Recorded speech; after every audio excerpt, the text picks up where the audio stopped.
How to remove something from continue watching on Disney Plus. What's up everyone? In this tutorial I'm going to take you through a step-by-step process on how you can remove something from continue watching on Disney Plus. Let's get started. So the first thing that you want to do is log into your account.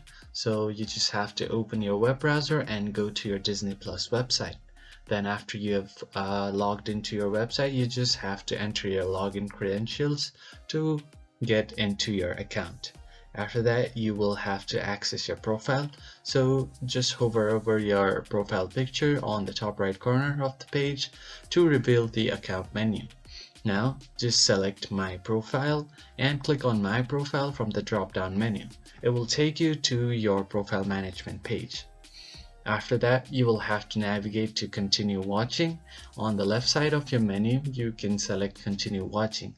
This section will list all of the movies and shows that you've started but haven't completed. And after that, you just have to find the movie or the show to remove. Just scroll through the continue watching list and locate the title that you want to remove. After that, click on the three dots on the title, and then on the next to the title you will see the click three vertical dots to open the more options, and after that just select the remove from continue watching and choose the remove option. And after that, the title or the show will be removed from your recent list or from your continue watching list. If you found the video helpful, hit the like button below and subscribe. I'll catch you guys on the next one. Thank you for watching.